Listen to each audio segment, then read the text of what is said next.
Welcome viewers, in this video we'll see the characteristics of self-excited DC generator. Subscribe the channel for more videos. Soft copy of this material available in the drive. The link is given in the description box. Now we'll go to the topic self-excited DC generator. So we know that there are two type of generator available, self-excited and separately excited DC generator. The separately excited DC generator, the characteristics available in the separate video. One more video available. Here we are dealing about the self-excited. So what is meant by self-excited? The excitation given itself, the generator itself, that's called a self-excited. So we know that there are two important parts available in the generator, that is armature and field. So this is the field coil, this is armature. Armature is the rotating part, field is the stationary part. The magnetic field is created in the field winding. So this armature is the rotating part. So here both are connected in parallel. This armature in parallel with that the field winding is connected. So that it is called a self-excited. There is no separate excitation required for this field winding. The energy available from the generator itself used to excite the field winding. It's called a residual magnetism. Thereafter the current generated from the generator itself used for excitation. That's why it is called a self-excited. In separately excited mean this field winding is connected separately, independent of armature. Right? So the field winding, stationary part, armature, rotating part, both are connected in parallel. So that is called a self-excitation. Due to residual magnetism at the initial, later on the energy, the current generated in the generator itself used for excitation purpose. So the first characteristic we are going to see the open circuit characteristics or no load characteristics or magnetizing characteristics. Open loop, this generator is not loaded, there is no load, only magnetization. During excitation, how the coil is magnetized. So the first characteristics is open loop or no load or magnetizing characteristics. So this is a generator terminal, load terminal, this is open circuited. There is no connection in the load terminal, open circuited. So across the armature the voltmeter is connected, so it will read the no load EMF. This field winding is connected through the ammeter, so it will read the field current. It is connected to the rheostat, variable rheostat. So the current flowing through this field winding can be varied by using this rheostat. And also it is connected through the switch S2. So we can open or close the current supplied to the field winding by using this switch S2. Right? So this ammeter will read the field current. This voltmeter will read the no load EMF. So we are going to draw the graph between this field current and no load EMF for various set of readings. IF, the E0 is noted down and the graph is drawn between this field current and no load EMF. Now we'll go to the another part, this motor. This generator is rotated by this motor circuit, because we need to generator mean we need to rotate the armature. So that is rotated by this motor. Both are identical machine, was coupled together. So this motor is given by this supply, DC supply, through the SPST switch, single pole single thrown switch, through the 3-point starter. This is called line, field and armature. This 3-point starter, the video available in separate video available. You can see that separate video available what is 3-point starter. So here also we have armature and field. This armature, this is a field. Field is connected through this 3-point starter, the point field connected through the resistor R1. So that by adjusting this resistor we can control the current flowing through the field winding of a motor. So in 3-point starter, L is connected to the line, A is connected to the armature, F is connected to the field winding through the resistor. Right. Now this generator coupled with the motor, these two sets available. Now we'll go to the experiment. So initially the S2 is in the open condition, S2 is not connected. This totally all are open condition. First we need to run the motor, then only we can go to the generator. In order to run the motor, this SPST switch is closed and supply is given and SPST switch is closed. so that the supply is given to the motor. Now we can vary this resistor R1 in such a way that in order to bring the motor in the rated speed. By varying this R1, slowly by varying this R1, the current flowing through the field winding keep on increases and it will start rotate at the rated speed. At the time now the field current is 0. There is no field current because it is in a open condition. Field current is 0. But due to residual magnetism in the field winding, there is some magnetic field is created. Some magnetic field is created due to the residual magnetism. Right? Now the supply is given, switch is closed, field current is varied so that the motor is rotated at the rated speed. So the generator also now rotating at the rated speed. But the switch is open, so there is no EMF generated, but due to residual magnetism, this field winding having some magnetic force. Now the switch S2 is closed, so that now the current will start flow in the field winding. Switch S2 is closed. The R2 is slowly adjusted. By varying the R2, we can set the field current. For the corresponding field current, we need to note the no load EMF. Again, the resistor value is varied, the field current is increased. For that increased value, again E0 is noted. Right? So for various set of readings IF, by varying this resistance value, the current flowing through the field winding keep on changes. So initially it is minimum value and keep on increases. For every field current, the no load EMF is noted down. Now we have set of readings for IF as well as E0. By using that, we can draw the open circuit characteristics or no load characteristics. Right? So now we'll explain again. The supply is closed, supply is given, switch is closed. So the supply is given to the motor. By adjusting this resistor R1, the current is flowing through the field winding. So the motor start rotate.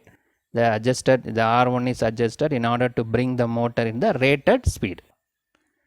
So the motor is coupled with the generator, so the generator also rotates. But the switch S2 is open condition. Due to residual magnetism, some magnetic force available in the field winding. When S2 is closed, the current will start flowing through the field winding.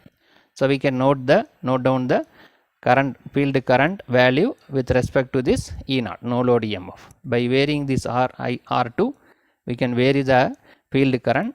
For every field current, we can note down the no load EMF. Now we have set of readings E0 and IF. Using that, we can draw the graph. No load characteristics are open circuit characteristics. So this flux, when the field current increases, the flux also increases. So that the E0 also increases. All are proportional. Right? Field current increase means the flux will increase. The flux increase means the EMF also increases. Right? So it is under open circuited condition. The circuit is not closed. The load is not closed. Now we'll go to the graph, open circuit or no load characteristics. Now we have the set of readings available for this field current IF versus E0. So the graph is drawn between this field current and E0. By varying the resistor R2, we can set the value of field current. For every field current, the E0 value is noted down. So by using this value, we can draw the graph called a open circuit characteristics. So this is nothing but open circuit characteristics.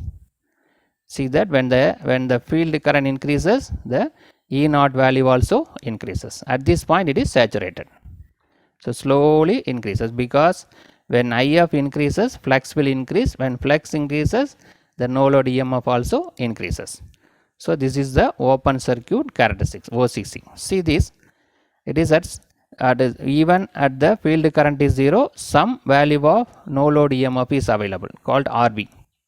That is called a residual magnetism. Due to residual magnetism, even the field current is 0 at this point, we have some amount of no load EMF. This is due to residual magnetism. Now we have the points available. This is A1, the 0 is A1. at this minimum value residual magnetism is B1, then C1, D1, this is E1, this point is P2. Right. Now we discuss about the open circuit characteristics with the residual magnetism and the points are available. Now we can draw the RC line. What is RC line? It is nothing but tangent to the OCC curve. We need to draw the tangent. This is nothing but a tangent, right? So here this is given as a point A. This is nothing but a tangent. And one more line is RF line. RF line is drawn between this RF and VF, voltage across the field and current through the field winding. So it is almost this value is available. This is RF line. We have separate circuit is available how to take the reading this for this RF line, right? So where this RF line cut the OCC curve is the P2, where the tangent cut the OCC curve is P1, right? We have 2 points P1 and P2. Now where the tangent cut the OCC curve, this P1 is given, corresponding values are noted, no load EMF and the field current E01 and IF1, right? So we drawn the tangent RC, the tangent cut the OCC curve at point P1. At this point we are measuring the corresponding value of no load EMF and field current. So that is termed as IF1 and E01. So from this E01 and IF1, E01 divided by IF1 will give the critical resistance. Critical resistance R equal to V by I. V is E01, I is IF1. So we can measure from the graph, we can measure this two value. From that we can calculate the critical resistance. What is critical resistance? It is the maximum value of field current, field resistance above which machine failed to excite.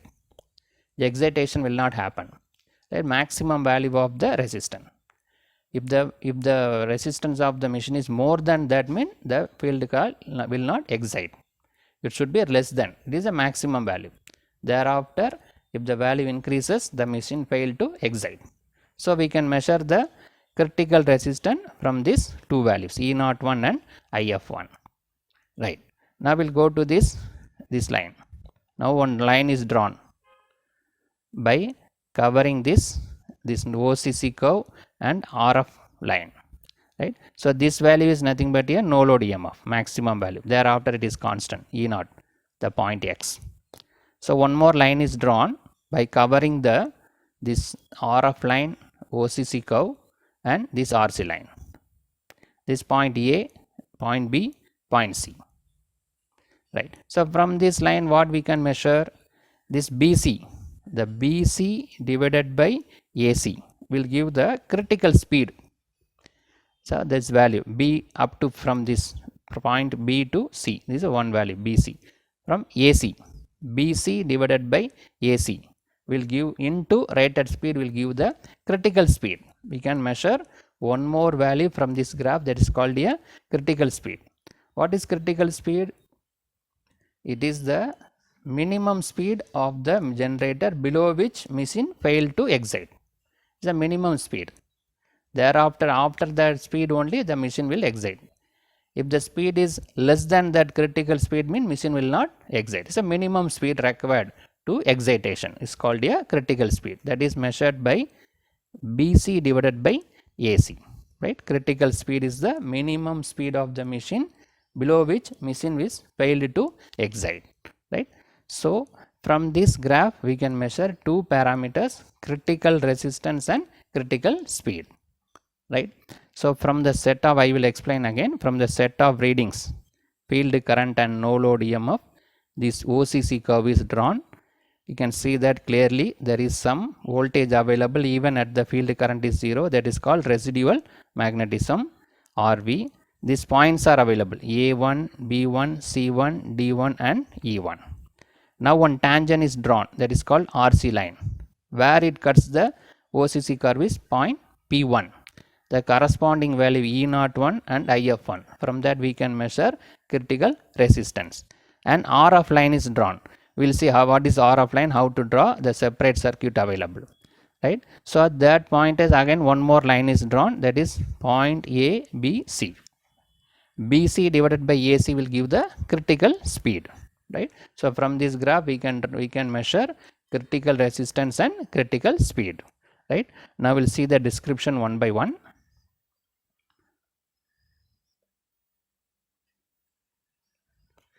To draw RC line, it is a tangent drawn to the initial portion or linear portion of the OCC curve from the origin to meet the curve at the point P1, right? The RC line is nothing but a tangent drawn to the OCC curve. Where it cuts is nothing but point P1. Then critical resistance. Now we discuss about the critical resistance. What is critical resistance? The slope of A1 A dash B1 will give the value of critical resistance RC. That is, let E01 be the corresponding to the point P1 and IF1 be the field current at point P1, right? At A1 P A dash P1 will give the critical resistance. For that corresponding values are E01 and IF1. So E01 divided by IF1 will give the critical resistance. What is critical resistance? Critical resistance is the maximum value of the field resistance above which machine failed to excite. It is a maximum value. If the resistor increase above this value, the machine will not excite, right? Now we'll see the RF line. What is RF line? So for RF line, we need to have one more separate circuit is available. It's a field winding. It is supplied by the DC supply through the switch S2, through the switch SPST. Across one voltmeter is connected, so that you will measure VF, field voltage. In series with that, one ammeter is available, so it will measure field current. It is connected through the rheostat. So we can vary the current flowing through the field winding by varying this resistor, right? So we have the 230 volt, 220 volt DC supply, switch is available, resistor available to vary the field current, ammeter is used to measure the field current, voltmeter is used to measure the field voltage, right? Now we'll see the procedure. Give the supply to the field winding. Supply is given. Connect voltmeter and ammeter in series with that we connected. By varying the R step by step, we can able to note down the value of IF and VF, right? We need to vary this resistor. For every variation, we can note down the IF value and VF value. From this IF and VF set of value, we can draw the graph that is called a RF line. This already we discussed in the graph, OCC graph. The RF line is extended to meet the OCC at point P2. It is extended to meet y-axis at point X, right? And A dash X equal to E0. This is the rated no load value of EMF. That also we discussed in the graph. No load EMF obtained at this point where OCC curve RF line intersect each other, right? So the RF line is nothing but where this EMF, no load EMF obtained at the point where OCC and RF line intersect each other, right? Now we'll see what is the critical speed, what we discussed in the graph.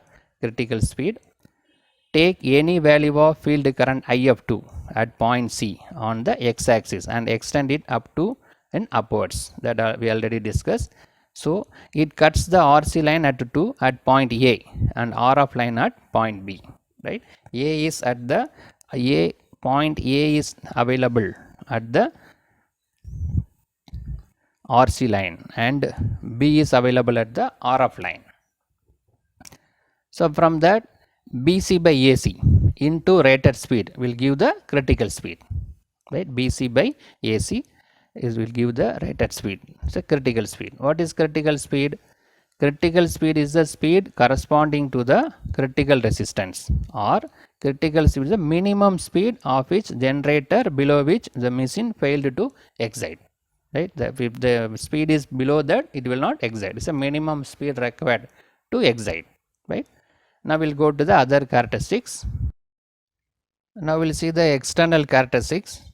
So after voltmeter reading reads the no load voltage, close the DPST switch and load the generator. For each load, note down the V and IL. So the previous characteristics is the no load characteristics. The generator is not loaded. Now the generator is loaded. For every load, we need to note down the terminal voltage and load current V and IL. Now the graph is drawn between the terminal voltage and the load current IL. But as the load increases, there is a drop in voltage due to armature resistance drop and armature reaction drop. Right. So there is some drop available. That is, first one is armature resistance drop IARA and armature reaction drop. Then we'll see the diagram. So the graph is drawn between this load current and terminal voltage IL and V. So this is the no load EMF, this no load current, no load characteristics, right. So due to armature reaction, the voltage is reduces. So this line, this is called this is called internal characteristics, right. Thereafter again armature resistance drop is there. So further the voltage is reduces. So this is called external characteristics. That is, this one available internally in the generator, inside the armature. Only due to armature reaction is available, this value available inside the generator. Thereafter again while going to the load N, we have some more drop, that is called armature resistance drop. So this is further the voltage is reduced. So this line refers the external characteristics, right. So first one is the no load characteristic. Inside some armature reaction drop available, so the voltage reduces, that is called internal characteristics. Further the voltage reduces by armature resistance drop, that is called external characteristics, right. So this drop is drawn between E0 and IL. Now we'll see the internal characteristics.